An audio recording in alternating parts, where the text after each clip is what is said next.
Ito ang cross-section ng beam. And kunwari, mayroon tayong isang steel bar sa baba. And dito po nila pinagbabasihan ang failure ng beam. Kung hindi nyo na-gets, ganito po yun. So, meron po tayong apat na case or possible failure ng beam. Kung nag-bend yan, alam niyo naman ang bend. Tulad nito, bend, nag-smile ang beam. Either masira ang taas or masira sa baba or pwedeng both. Yung first type ay compression controlled or over-reinforced. Over-reinforced yung beam. Ibig sabihin, masyado ng maraming steel bar ang nasa baba.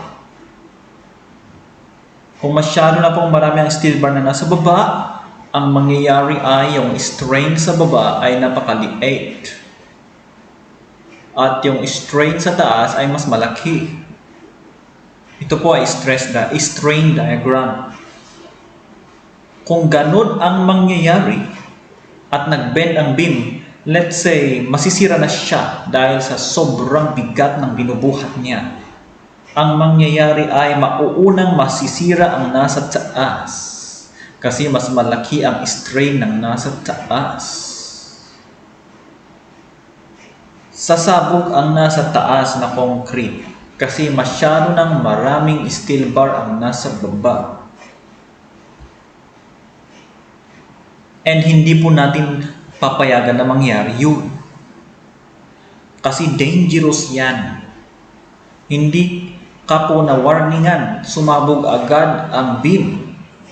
For example, nasa loob ka ng floor, nasa loob ka ng room, and nakatayo ka sa floor, and let's say pag-give up na yung beam sa floor, no? Biglang sasabog yan na hindi ka binigyan ng warning. And hindi ka pa nakaalis, sumabog agad. So, delikado yan. That is dangerous. So, yun. Ayaw po natin na mangyaring compression controlled or over-reinforced ang ating beam.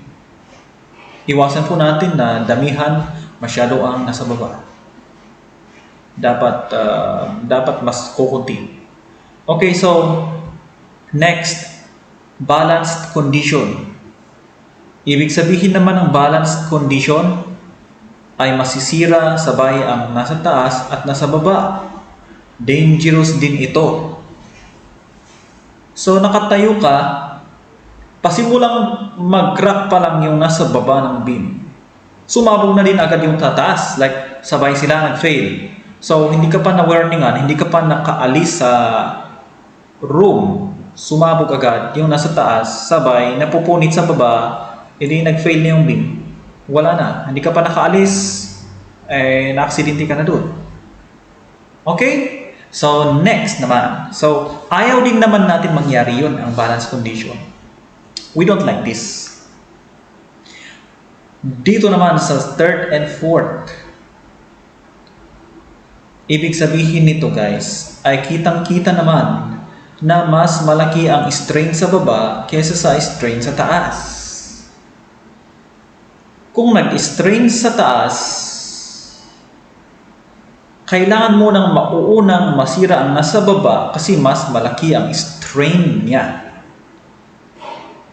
And since hindi kaya ng concrete i-resist ang tension, mapupunit yan agad. And sasaluin ni steel bar na nasa baba. At siya na ang mai-strain. And so, expect mo na sa maximum condition or tension controlled na failure or beam is mapapansin mo na nagsisimula ng nagka-crack ang baba ng beam. So, nabibigyan ka na ng warning. And at that time, pwede ka na umalis safely before mag-failure before mag-rupture, kung may chance na mag-rupture ang beam.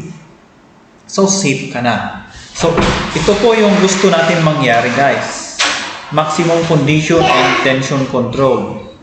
Ito po ang gusto natin mangyari. So, iwasan natin ang balance condition and compression control. Pero pag wala kayong pakialam sa pangalan, basta yung idea dito pipiliin po natin ang dapat mas nai-stress ang steel bar sa baba at iwasan natin yung dapat mas nai-stress ang nasa baba kaysa sa taas in general. Dapat mas malaki yung tension sa baba kaysa sa compression sa taas para po mas maunang mag-fail ang nasa baba. Okay? Alright. So, take note of this diagram. Very, very, very important ito kasi dito po talaga nagbabase. Okay, so mag-derive na tayo ng formula ng beam, okay? So, dito guys, 4 po na cases ang pwedeng i-derive. May mga formulas din itong compression control, meron dito sa second, third, and fourth. Iba-iba po sila kasi 4 na cases yan. Kung nag-iiba po yung kanilang strain sa steel bar, iba-iba na din ang laman ng formulas nila. Pero itong strain ng concrete ay constant na 0.003. Yan lang po yung maximum. And kung lalagpas ang strain dyan, ay masisira na yung concrete, mawasak na. Yan po yung kaya nilang na i-strain. Kung ma-compress, so for compression lang ito guys, okay? Compression lang yan. Okay. So, try po natin i-derive ang mga formulas para sa, let's say, compression control first. Pero once na alam nyo na mag-derive ng mga formulas dito sa compression control, expected na alam nyo na sa second, third, fourth. So, sample lang ito sa compression control. So guys, ito po, meron po tayong beam dito na cross section and meron tayong lumulutang na steel bar. Pero sa totoo lang, meron dapat stirrups dito. Pero ang stirrups kasi na yan ay ibang design na po yan. Pang shear design kasi yan eh. Kasi ang stirrups po ay nagre-resist siya ng shear para malakas ang beam sa shear. Okay? Pero itong steel bar na along the beam, di ba?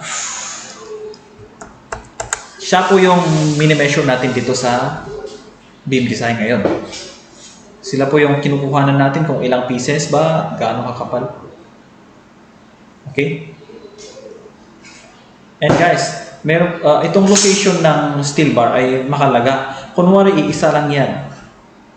And ito ay mula sa taas, ito po yung effective depth na tinatawag D. And dito po sa taas naman yung horizontal dimension. Ang tawag naman dito ay base or B. And kung i-derive mo ang compression, mga compression formulas dito, kopyahin lang natin yung strain diagram nito, compression dito sa baba. Kung ilagay natin dito, ganyan, mas malaki yung strain ng nasa taas. And ito po ay dinidescribe niya ang strain ng concrete na 0.003. And dito sa baba, meron bang strain ang concrete sa tension? Kasi dito po sa gitna, dito po ay neutral axis yan. Kung saan wala po siyang nararamdaman na tension at compression dito sa gitna. Kaya walang strain. Dito sa baba, tension. Dito, compression. Nako-compress ang concrete and matibay ang concrete sa compression. Dito naman sa baba, mahina ang concrete sa tension. Madaling mapunit yan, kaya binabaliwala natin siya. Kaya ang strain ng concrete sa pinaka-bottommost, huwag nating pansinin guys. Kasi walang ambag ang concrete sa tension. Significantly, walang ambag. Ang merong ambag ay yung steel bar. Kaya natin nilalagyan ng steel bar para po maging matibay ang concrete sa tensyon. Kaya dito po, meron tayong strain galing sa steel bar. And pangalanan natin siyang strain S. And ang tawag niya, ito po yung equals or lesser than 0.002 na strain ay nakalagay yan sa taas.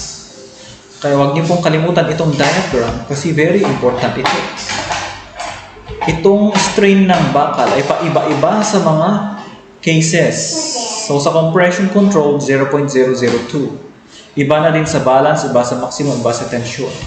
Itong strain ng concrete ang parehas sa lahat ng cases. Okay, so ito binaliwala natin kasi sabi ko nga walang ambag ang concrete sa tension. Significantly, wala siyang maibibigay na resistance. Okay, ngayon lagyan ko na lang dito ng mga dimensions. Dito po yung dimension na to, yung hanggang sa neutral axis, ang dimension na to. Ito ay neutral axis, so ilagay ko na lang dito. Ito ay C ang tawag, popularly termed as, it symbolized as C, guys. Okay? And ano pa ba? And dito naman sa baba, syempre D na dito sa strain ng S. Okay? Tapos na. So hanggang ganyan lang kadali, guys. Nalagay ko ng strain diagram.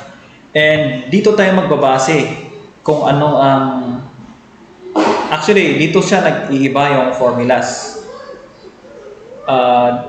Dito mag-iiba ang formulas sa mga apat na mga to.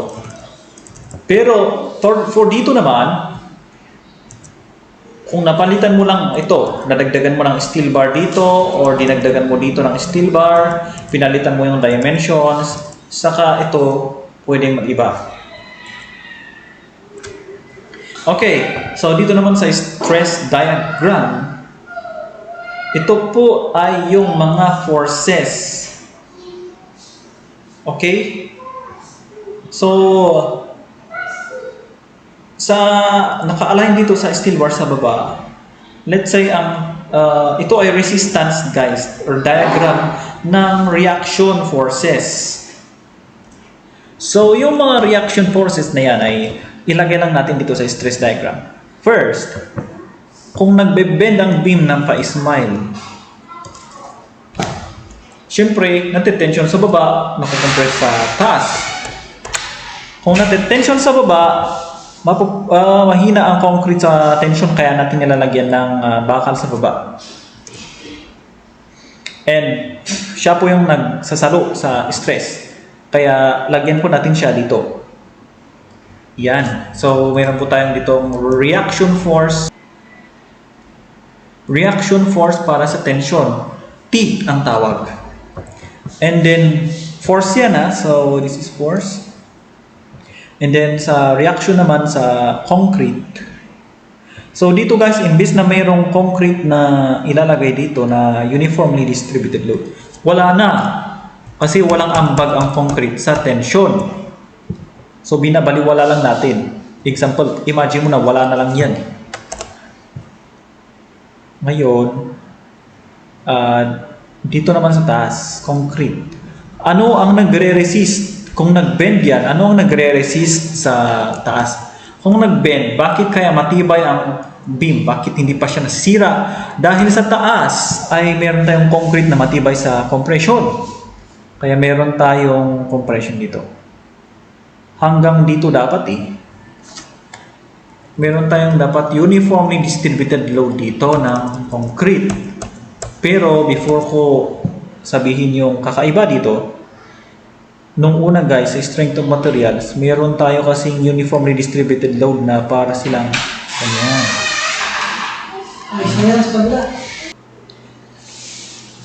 Okay, back to the instead na uniformly distributed load na triangular, compression to, tension to, compression to, dito po sa beam design, Hindi na po ginagawa yan. Kinakalimutan na natin yung tension dito na concrete kasi wala siyang reaction force dyan. Parang meron naman siya, may ambag na pang reaction sa against tension pero napakalit, hindi siya significant. Pinapangunahan siya ng steel bar. Matibay si steel bar kung tension eh. So, wala na yan.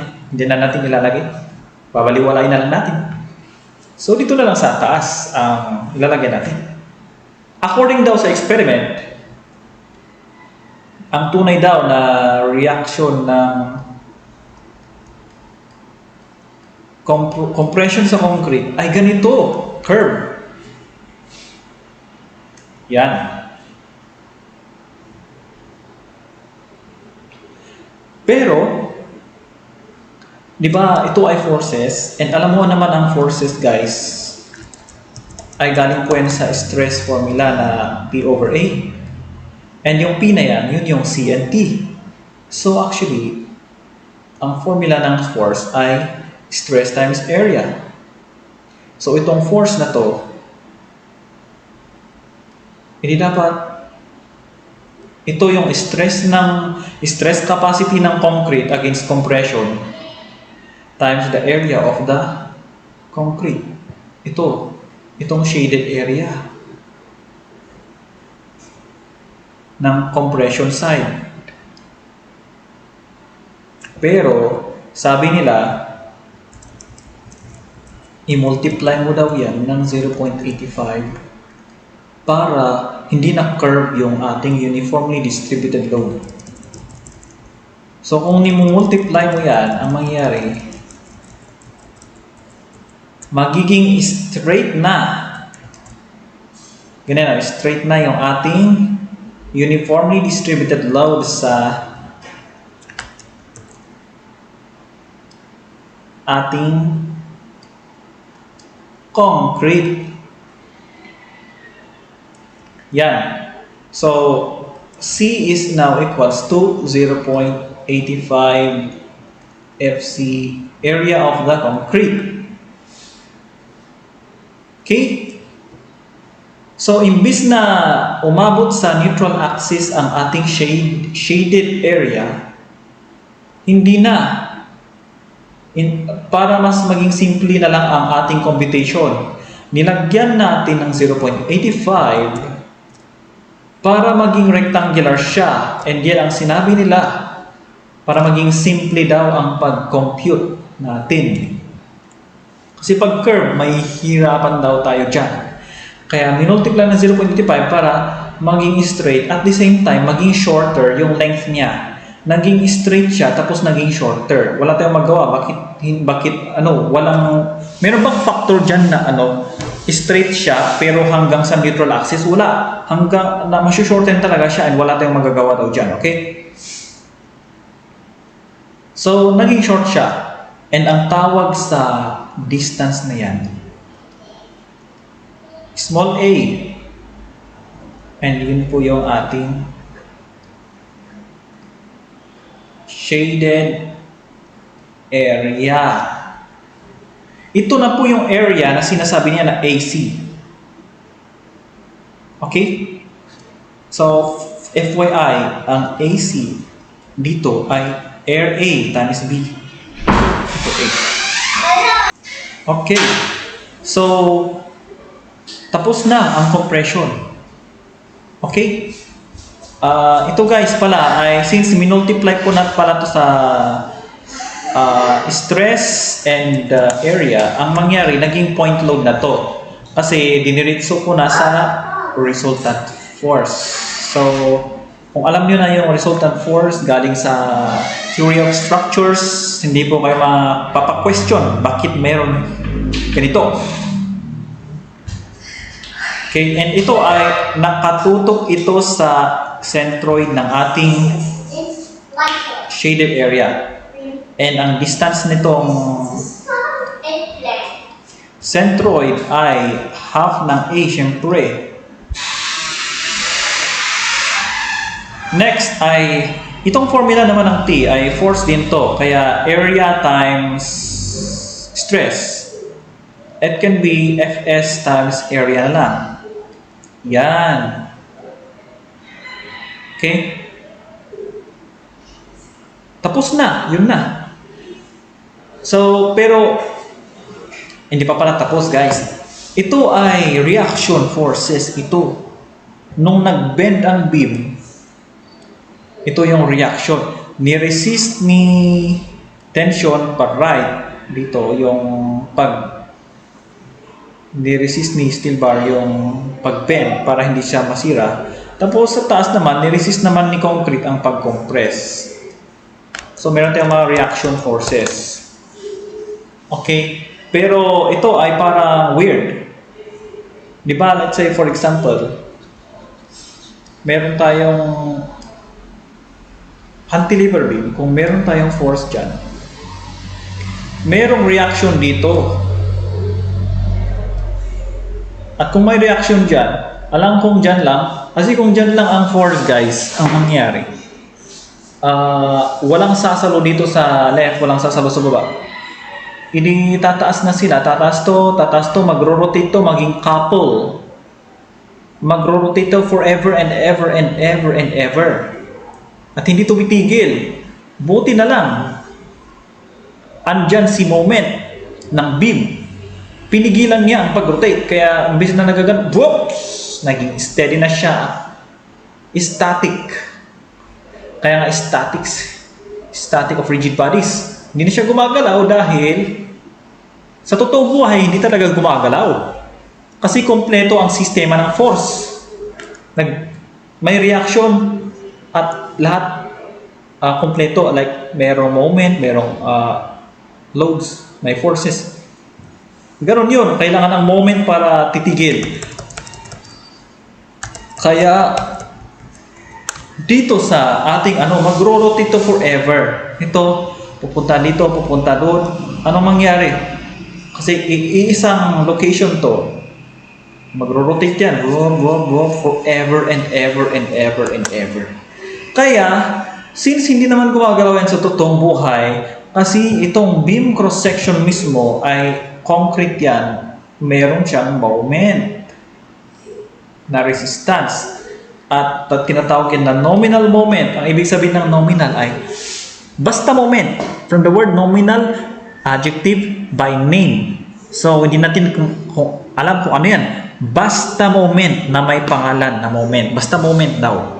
It's just a moment. So, moment na nagre-resist sa dalawa. Okay? Para masabing static.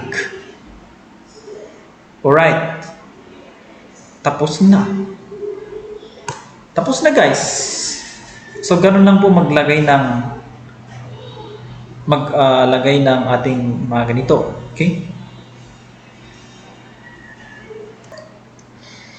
Okay, so kunin na natin ang relationship ng stress dito. Relationship din ng strain. A relationship na in terms of formulas. Okay, so i-derive po natin yung mga formulas niyan. So merong sariling formulas yung stress diagram, meron din sa strain diagram. So unahin muna natin sa stress diagram para to organized.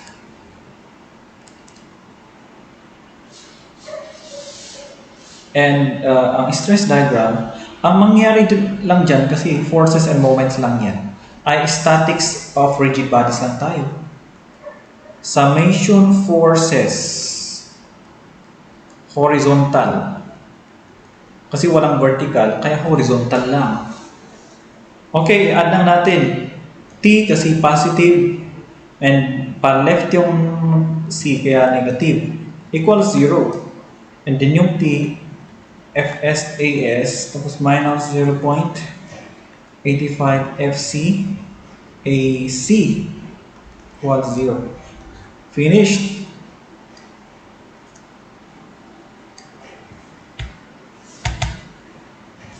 Next, pag summation moment, clockwise positive. Saan tayo magsa-summation moment ng point? Pwede actually tayo mag-summation moment dito, Pwede dito, pwede dito, pwede dito, pwede dito, pwede anywhere guys. Pero maghanap tayo ng i-eliminate natin para mas simple ang computation natin.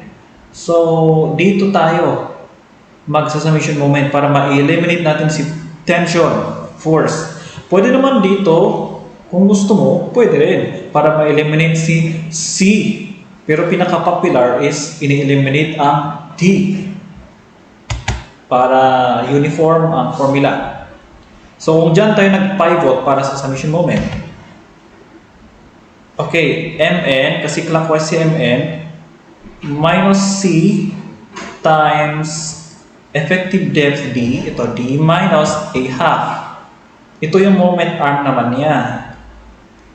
D minus a half. Yun. And then, wala na. Na-eliminate na si T. What's zero? And so, yung Mn mo ay transpose sa kabila, i-substitute mo yung FC, ay yung C.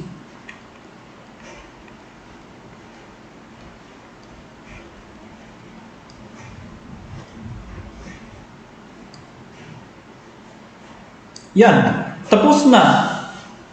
Tapos na yan. Wala na tayong ibang maididerive dyan. Tapos na yung moment. Tapos na yung forces. Move on na tayo sa strain diagram. Ganun lang kadali guys. Statics of rigid bodies lang to. Pero dito naman sa strain diagram ay basic math. Ratio and proportion lang to.